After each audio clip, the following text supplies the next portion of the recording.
Hello students. इस lecture में हम ब्लड अर्थात रक्त के बारे में अध्ययन करेंगे।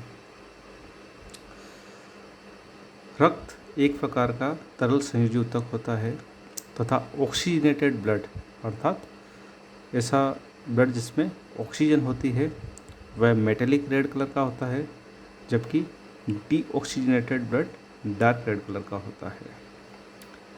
ये हल्का सा क्षारीय तरल होता है और इसकी पीएच लगभग 7.36 से 7.45 होती है। इसकी एक विशिष्ट गंध होती है तथा ये स्वाद में सॉल्टी होता है। रक्त शरीर का लगभग 8% भार बनाता है और एक 70 किलोग्राम के मनुष्य के शरीर में लगभग 5 से 6 लीटर ब्लड पाया जाता है। रक्त की स्पेसिफिक ग्रेविटी अर्थात विशिष्ट गुरुत्व 1.050 से 1.060 होता है, अर्थात ये जल से लगभग 5 गुना अधिक विस्कस या शान होता है। हम इसके कंपोजिशन की बात करें, अगर संगठन की बात करें तो इस चार्ट में आप देख सकते हैं कि इसमें रक्त के डिफरेंट कंपोनेंट दिए गए हैं। मेनली हम रक्त को तरल और रक्त कणिकाओं दो भागों में डिवाइड करते हैं। तो उसका तरल भाग होता है वो प्लाज्मा कहलाता है, जो कि लगभग 55% भाग होता है रक्त का, और दूसरा जो भाग है वो है रक्त कणिकाएँ, जो कि लगभग 45% भाग बनाते हैं रक्त का। प्लाज्मा के बारे में भी आगे अध्ययन करेंगे। प्लाज्मा आगे हम इसको एनालाइज करें तो ये जल और सॉलिड पदार्थ का बना होता है। रक्त कणिकाओं की हम बात करें तो उसमें आरबीसी अर्थात लाल रक्त कणिकाएँ, डब्ल्यूबीसी अर्थात श्वेत रक्त कणिकाएँ और ब्लड प्लेटलेट्स ये पाए जाते हैं।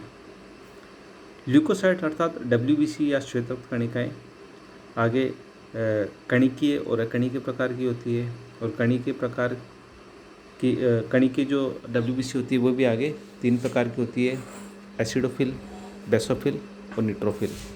और अकणिकीय अर्थात अग्रेनुलर डब्ल्यूबीसी 2 प्रकार की होती है, लिम्फोसाइट और मोनोसाइट। अब हम सबसे पहले प्लाज्मा की बात करें तो जैसा कि मैंने बताया भी कि प्लाज्मा लगभग 55% भाग बनाता है रक्त का। ये नॉन लिविंग और कलरहीन रंगहीन तरल होता है। इसका लगभग 91 से 92% भाग जल से बना होता है, जबकि 8 से 9% भाग सॉलिड होता है। और सॉलिड्स 2 प्रकार के होते हैं, एक तो अकार्बनिक या इनऑर्गेनिक जो कि लगभग 0.9% भाग बनाते हैं, और दूसरा ऑर्गेनिक जो कि 8% भाग बनाते हैं। ऑर्गेनिक घटक की हम बात करें, प्लाज्मा के ऑर्गेनिक घटक की, कार्बनिक घटक की, तो उसमें proteins, hormones, glucose, enzymes, excretory products, nutrients आदि पाए जाते हैं। हम प्रोटीन्स की बात करें, प्लाज्मा प्रोटीन की, तो 6 से 8% भाग बनाते हैं प्लाज्मा का, और लगभग 200 से 300 ग्राम प्रोटीन्स प्लाज्मा में पाया जाता है। प्लाज्मा का जो रक्त में कार्य होता है वो होता है ऑस्मोटिक प्रेशर को बनाए रखना कैपिलरीज के वॉल के अक्रॉस, और ये रक्त को विस्कोसिटी प्रदान करता है। अब प्रोटीन्स की हम बात करें तो इसमें एल्बुमिन, ग्लोबुलिन, फाइब्रिनोजन और प्रोथ्रोम्बिन ये मुख्य प्रोटीन्स पाए जाते हैं। एल्बुमिन लगभग 4.7% भाग बनाता है, जो कि सबसे ज़्यादा मात्रा में पाया जाने वाला प्रोटीन होता है प्लाज्मा का। इसका मोलिकुलर वेट लगभग 69,000 डी होता है। इसका संश्लेषण लीवर में होता है और ये टेम्परेचर बढ़ने पर क्लॉट हो जाता है, स्कंदित हो जाता है। दूसरा प्रकार का जो प्रोटीन है प्लाज्मा में पाया जाता है वो है ग्लोबुलिन। ग्लोबुलिन लगभग 1.5% भाग बनाता है प्लाज्मा का, और इसका मोलिकुलर वेट लगभग 90,000 से 13 लाख के आसपास इसका मोलिकुलर वेट होता है। ये जल में घुलनशील होता है और टेम्परेचर बढ़ने के साथ इसमें क्लोटिंग नहीं पाई जाती है। जो ग्लोबुलिन होते हैं वो आगे अल्फ़ा 1 और अल्फ़ा 2 ग्लोबुलिन, बीटा ग्लोबुलिन और गामा ग्लोबुलिन प्रकार के होते हैं। तीसरा जो इम्पोर्टेंट प्रोटीन है प्लाज्मा का वो है फाइब्रिनोजन, जो कि लगभग 0.3% भाग बनाता है। ये ग्लाइकोप्रोटीन्स है तथा इसकी जो प्रकृति है वो ग्लोबुलिन के समान होती है। इसका जो मोलिकुलर वेट है आणविक भार वो होता है लगभग 3,40,000 और इसका निर्माण लीवर में होता है और इसका जो रोल होता है वो ब्लड प्रोटीन में अर्थात रक्त के स्कंदन में होता है। उसके अलावा एक और महत्वपूर्ण जो प्रोटीन है प्लाज्मा में पाया जाने वाला वो है प्रोथ्रोम्बिन। प्रोथ्रोम्बिन लगभग 0.4% भाग बनाता है प्लाज्मा का और ये लीवर में बनता है तथा क्लोटिंग के समय फैक्टर 2 के रूप में कार्य करता है। अब प्रोटीन्स जो होते हैं एल्बुमिन, ग्लोबुलिन, फाइब्रिनोजन और प्रोथ्रोम्बिन, इनके अलावा प्लाज्मा में न्यूट्रिएंट मटेरियल भी पाए जाते हैं जो कि कार्बोहाइड्रेट, अन्य प्रोटीन या amino acids, fat, glucose, fatty acid, glycerol, vitamins आदि के रूप में होते हैं। इसके अलावा कुछ ऑर्गेनिक वेस्ट प्रोडक्ट भी होते हैं जैसे urea, uric acid, creatine, creatinine, ammonia, जिनका कि निर्माण, इन सब का निर्माण लीवर में होता है। इसके अलावा कुछ हार्मोन्स भी होते हैं रक्त प्लाज्मा में घुले हुए और कुछ एंटीबॉडीज़ भी होती है जो कि स्प्लीन और लिम्फ ग्लैंड में बनती है। ये तो है इम्पोर्टेंट कार्बनिक घटक प्लाज्मा के। और इनऑर्गेनिक घटक की हम बात करें तो उनमें मिनरल साल्ट होते हैं जो कि 0.91% के आसपास इसका भाग बनाते हैं। इनमें जो महत्वपूर्ण होते हैं मिनरल साल्ट में वो है सोडियम क्लोराइड जो कि मैक्सिमम होता है। इसके अलावा sodium bicarbonate, potassium ion, calcium ion, magnesium ion, phosphate ion, bicarbonate ion आदि इसमें पाए जाते हैं। मिनरल साल्ट्स के अलावा प्लाज्मा में कुछ गैसेस भी घुले होती है जैसे O2, CO2 और नाइट्रोजन एट्सेट्रा। प्लाज्मा के बाद हम बात करते हैं रक्त कणिकाओं की अर्थात ब्लड कॉर्पसल्स की। तो हमने इस चार्ट में देख रहे हैं कि WBC, RBC और प्लेटलेट ये रक्त कणिकाएँ रक्त में पाई जाती है। सबसे पहले हम RBC की बात करते हैं तो RBC को इरिथ्रोसाइट्स भी कहा जाते हैं। ये लाल रक्त कणिकाएँ होती है। ल्यू वन होक ने सबसे पहले इनको ऑब्जर्व किया था। ये लगभग सभी वर्टिब्रेट्स में पाई जाती है, कुछ को छोड़ के जैसे लेप्टोसिफिलस लार्वा जो ईल का होता है उनको छोड़ के। इसके शेप की हम बात करें तो ये ओवल, बाइकॉन्वेक्स और न्यूक्लिएटेड होती है वर्टिब्रेट्स में, जबकि मैमल्स में इसका स्ट्रक्चर थोड़ा डिफरेंट होता है। मैमल्स अर्थात स्तनधारियों में ये ओवल नहीं होती बल्कि सर्कुलर होती है, बाई कॉनकेव होती है अर्थात उभयावतल होती है और ये नॉन न्यूक्लिएटेड होती है अर्थात इनमें न्यूक्लियस नहीं पाया जाता है। इसके जो अपरिपक्व रूप होते हैं उनमें ज़रूर न्यूक्लियस पाया जाता है, लेकिन जब परिपक्व जो RBC होती है मैमल्स की उसमें न्यूक्लियस नहीं पाए जाते हैं। इसके बाद है लामा और कैमल, इनमें ये RBC न्यूक्लिएटेड होती है और ओवल भी होती है। इसके साइज़ की हम बात करें RBC की तो जो मैक्सिमम साइज़ होता है वो एम्फीबिया में होता है वर्टिब्रेट में, और मैमल्स में जो मैक्सिमम साइज़ होता है वो होता है एलिफेंट में, और ह्यूमंस में लगभग इसका साइज़ होता है 7.5 to 8.5 माइक्रोन। संख्या की हम बात करें तो पुरुषों में लगभग 50 लाख से 55 लाख पर क्यूबिक mm इनकी संख्या होती है, जबकि महिलाओं में 45 लाख से 50 लाख पर क्यूबिक mm इसकी संख्या होती है। इनका जो सिंगल अगर कॉर्पसल की बात करें तो येलो पेल होती है, लेकिन जब ये अधिक मात्रा में होती है तो रेड कलर की दिखाई देती है। ये चारों ओर से सेमी परमेबल मेम्ब्रेन जो लिपोप्रोटीन की बनी होती है उसके द्वारा घिरी हुई होती है। इनमें nucleus, endoplasmic reticulum, centriole, Golgi complex, mitochondria जो एडवांस स्टेज होती है, मैच्योर स्टेज, उनमें नहीं पाए जाते हैं। ये सॉफ्ट और फ्लेक्सिबल होती है। लाइफ स्पैन की इसकी बात करें तो मनुष्यों में लगभग 120 दिन का इनका लाइफ स्पैन होता है। और जो इसके बाद में जो आरबीसी होती है वो लीवर में और स्प्लीन में इनको डिस्ट्रॉय किया जाता है। केमिकल कंपोजिशन की अगर हम बात करें तो उसका जो मेन कंपोनेंट होता है वो होता है हीमोग्लोबिन। हीमोग्लोबिन का स्ट्रक्चर इसमें दिखाया गया है। हीमोग्लोबिन का जो मॉलिक्यूलर वेट होता है वो लगभग 68,000 होता है। ये कॉन्जुगेटेड प्रोटीन होता है जिसे क्रोमोप्रोटीन भी कहते हैं। ये ग्लोबिन और हीम दो भागों से बना होता है। ग्लोबिन जो भाग होता है वो प्रोटीन होता है और जो हीम होता है ये एक प्रोस्टेटिक ग्रुप होता है जो पोरफायरिन और आयरन से बना होता है। आप इसमें देख सकते हैं कि जो हीम का स्ट्रक्चर है वो यहाँ दिया गया है।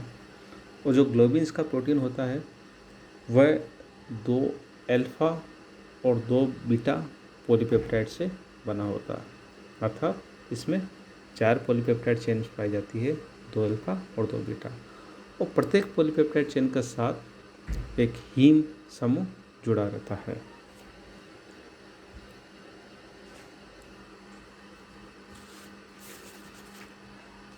आरबीसी के बाद हम बात करते हैं डब्ल्यूबीसी की, अर्थात श्वेतरक्त कणिकाओं की। श्वेतरक्त कणिकाएँ अनियमित आकार की होती है। ये कलरलेस होती है, रंगहीन होती है, इसलिए इनको ल्यूकोसाइट कहते हैं। और कुछ प्रकार की जो श्वेतरक्त कणिकाएँ होती है वो बैक्टीरिया को एंगल्फ करती है, इसलिए इनको फेगोसाइट्स भी बोलते हैं। ए ग्रेनुलर अर्थात अकणिकीय श्वेतरक्त कणिकाएँ होती हैं, इनका निर्माण स्प्लीन में, लिम्फ नोड में, टॉन्सिल मादी जगह होता है। और जो ग्रेनुलर अर्थात कणिकीय ल्यूकोसाइट होती है वो अस्थि मज्जा में बनती है। इनके स्ट्रक्चर की हम बात करें तो इनमें सेंट्रियोल और न्यूक्लियस प्रेजेंट होता है। लेकिन जो मैच्योर जो सेल्स होती है डब्ल्यूबीसी वो डिवाइड नहीं होती है। संख्या की हम बात करें तो लगभग एक 6,000 से 10,000 तक, अर्थात एवरेज 7,000 हम मान सकते हैं पर क्यूबिक mm इनकी संख्या होती है। बच्चों में इनकी संख्या अधिक होती है। इनको हम आगे पहले ग्रेनुलर और एग्रेनुलर श्वेतरक्त कणिकाओं में डिवाइड कर सकते हैं। यहाँ स्ट्रक्चर में देख सकते हो आप, ग्रेनुलर और एग्रेनुलर श्वेतरक्त कणिकाओं में डिवाइड कर सकते हैं।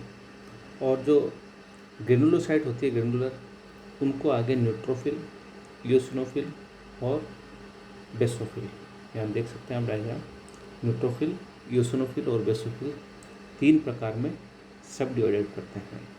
और जो एग्रेनुलर ल्यूकोसाइट होती है अर्थात अकणिकीय, उनको लिम्फोसाइट और मोनोसाइट 2 प्रकार में डिवाइड करते हैं। ग्रेनुलर ल्यूकोसाइट अर्थात कणिकीय श्वेतरक्त कणिकाओं की बात करें तो इनका निर्माण रेड बोन मैरो में होता है।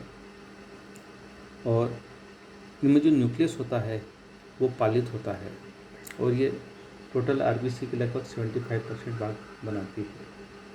इनमें कुछ विशिष्ट ग्रेन्यूल्स अर्थात कणिकाएँ पाई जाती है। ये 3 प्रकार की होती है।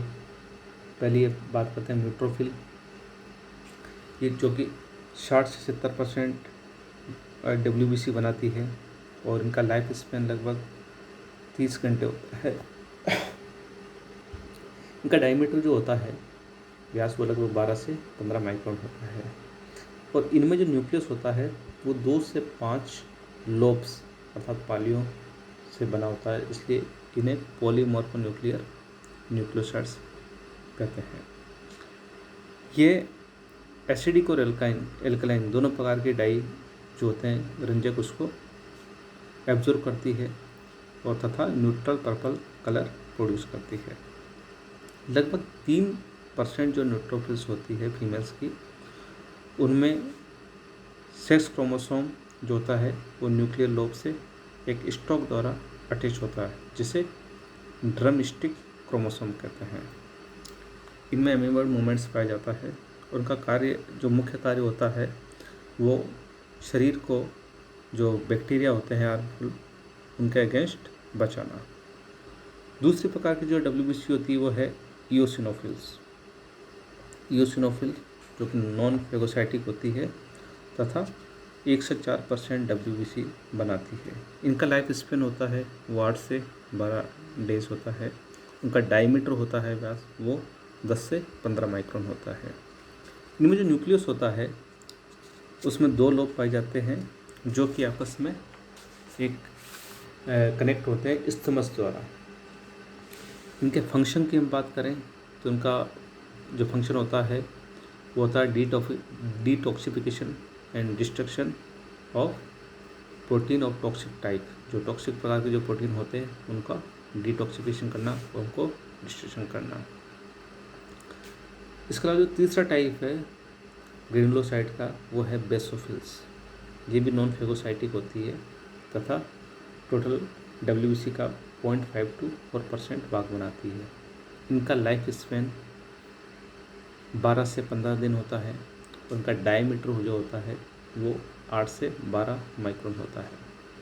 इनमें जो न्यूक्लियस होता है वो लगभग एस शेप का होता है जो कि 2 से 3 लोब्स का बना होता है। इनमें जो साइटोप्लाज्मिक जो ग्रेन्यूल होते हैं वो एल्कलाइन या बेसिक डाई को एब्जॉर्ब करते हैं तथा डार्क ब्लू और पर्पल कलर से स्टेन होते हैं। इनके फंक्शन की बात करें तो ये एक्टिवली अमीबॉइड होती है और तथा छोटे पार्टिकल्स जैसे कार्बन आदि को ये इंजेस्ट कर सकती है। ग्रेनुलर ल्यूकोसाइट के बाद हम बात करते हैं एग्रेनुलर ल्यूकोसाइट, अर्थात अकणिकीय क्षेत्र कणिकाएँ, जो कि लगभग टोटल ल्यूकोसाइट का 25 से 30% भाग बनाती है। इनमें जो ग्रेन्यूल होते हैं वो नॉन स्पेसिफिक होते हैं या बहुत कम होते हैं और न्यूक्लियस जो इनका होता है वो गोलाकार या किडनी शेप का होता है। इनका निर्माण थाइमस, स्प्लीन या लिम्फ ग्लैंड में होता है। ये 2 प्रकार की होती है, लिम्फोसाइट और मोनोसाइट। लिम्फोसाइट ये नॉन फेगोसाइटिक होती है, अर्थात ये फेगोसाइटोसिस नहीं करती है और ये लगभग 20 से 25% डब्ल्यूबीसी लिम्फोसाइट होती है। इनका जो डायमीटर होता है वो 8 से 16 माइक्रोन होता है तथा इनका साइटोप्लाज्म बेसोफिलिक होता है और ये लिम्फेटिक टिश्यू में बनती है। ये 2 प्रकार की होती है, तो स्मॉल लिम्फोसाइट जो कि 8 माइक्रोन डायमीटर की होती है, इनमें न्यूक्लियस बड़ा और स्फेरिकल होता है। दूसरा जो इसका प्रकार है लिम्फोसाइट का वो है लार्ज लिम्फोसाइट यानी बड़ी लिम्फोसाइट। इनका आकार बड़ा होता है, लगभग 12 माइक्रोन इनका डायमीटर होता है। इनमें जो न्यूक्लियस होता है वो सामान्यतः किडनी के शेप का होता है। इनके फंक्शन की हम बात करें लिम्फोसाइट की, तो ये जो लिम्फोसाइट जो होती है वह इम्यूनिटी से संबंधित होती है तथा बीटा व गामा ग्लोबुलिन का निर्माण करती है, अर्थात एंटीबॉडीज का निर्माण करती है। इसके अलावा ये जो घाव के बढ़ने को या इंजरी के ठीक होने में भी इनका रोल होता है। दूसरा जो प्रकार होता है एग्रेनुलर ल्यूकोसाइट का वो है मोनोसाइट्स। मोनोसाइट्स ये फेगोसाइटिक होती है और ये टोटल ल्यूकोसाइट या डब्ल्यूबीसी का 4 से 8% भाग बनाती है। ये सबसे बड़े साइज़ की डब्ल्यूबीसी होती है क्योंकि इनका जो आकार होता है वो 15 से 20 माइक्रोन डायमीटर होता है। इनमें जो न्यूक्लियस होता है वो एक साइड में पाया जाता है, अर्थात एक्सेंट्रिक होता है। ये रेटिकुलो एंडोथेलियल सिस्टम में इनका निर्माण होता है तथा इनका जो कार्य होता है वो न्यूट्रोफिल का समान होता है। ये बहुत ही सक्रिय फेगोसाइटिक होती है और ये फेगोसाइटिक का मतलब होता है कि ये जो पैथोजन होता है इनको अंतर्ग्रहित कर लेती है अथवा ब्लड कैपिलरीज से बाहर जाके, और जो इसके अलावा ये जो टिश्यू का डेब्रिस होता है उसको भी ये नष्ट करने का कार्य करती है। डब्ल्यूबीसी के बाद जो तीसरे प्रकार की जो कणिकाएँ होती है वो होती है ब्लड प्लेटलेट्स। प्लेटलेट्स को थ्रोम्बोसाइट भी कहते हैं। इनका जो शेप होता है वो ओवल अर्थात अंडाकार या राउंड या गोलाकार होता है। इनमें न्यूक्लियस नहीं पाया जाता है और इसका जो आकार होता है इनका वो 2 से 3 माइक्रोन होता है, अर्थात छोटे आकार की होती है। इनका लाइफ स्पेन जो होता है, जीवन काल, वो 2 से 3 दिन होता है और इनकी जो संख्या होती है वो लगभग 3 लाख पर क्यूबिक एमएम होती है। इनके फंक्शन की हम बात करें तो ये रक्त के स्कंदन अर्थात ब्लड कोगुलेशन में हेल्प करती है और थ्रोम्बस फॉर्मेशन में इनका एक्टिव रोल होता है। इस प्रकार रक्त में जो तीनों प्रकार की जो कणिकाएँ पाई जाती है, आरबीसी, डब्ल्यूबीसी और प्लेटलेट, इनका अलग अलग रोल होता है। प्लाज्मा का भी अपना संगठन होता है जिसमें जो अलग अलग प्रकार के जो प्रोटीन्स पाए जाते हैं वो भी रक्त को कुछ महत्वपूर्ण गुण प्रदान करते हैं और ये रक्त की सामान्य जो कंस्टिट्यूएंट या कॉम्पोजिशन इसी प्रकार का होता है।